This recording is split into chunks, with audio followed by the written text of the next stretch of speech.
I read this book, so let's talk about it. In My Dreams, I Hold a Knife by Ashley Winstead. Now, in my dreams, I can't hold a knife because I have night terrors.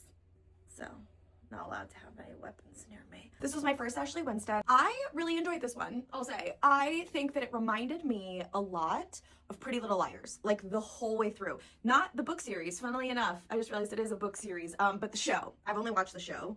Maybe now I should read the books. Am I too old? Things that you contemplate in your 30s. Reminded me a lot of the TV show Pretty Little Liars. And if you liked Pretty Little Liars, I think you'll also like this. If you don't know, the back of the book says 6 friends, 1 college reunion, 1 unsolved murder. Basically, like, it's these college friends getting together to solve a murder of one of their friends from college that was murdered while they were in college. And they're coming back together to be like, let's figure this out. Why did it take a reunion? I don't know.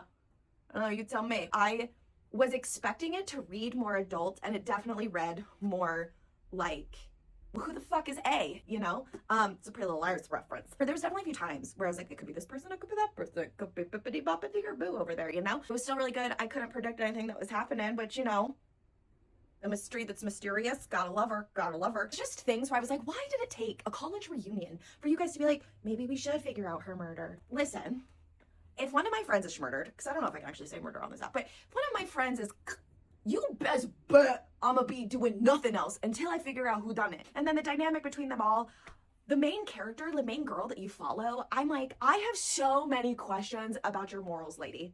Like, there's a few that I think we should circle back to. Just like one more time. I didn't really feel the friendship, to be honest. I thought that the people in this book were pretty fucking awful. And their drama was that of like 16-year-olds, and they're adults now talking about an incident that happened in college. So, you know what? I've talked myself out of recommending this book.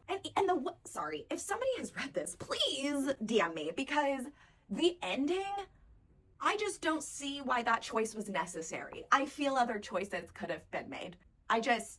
What? Why?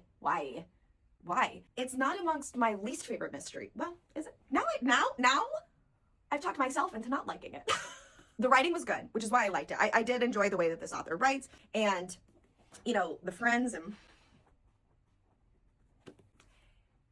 I'll try another one of hers to see if I like her characters. It's not even the writing, it just was like, I didn't give a flying hoot about anybody except the person that died. They were nice. So, I don't know where that leaves us, but listen, I try to tell you how a book made me feel, and what I liked, and what I didn't like, and it's not to convince you to read a book necessarily. Sometimes I'm like, fucking read this book. Read it right now. Like Bear Town. Read that. If you haven't read it, what are you doing? Anyway, I have questions, Miss Ashley. I have questions.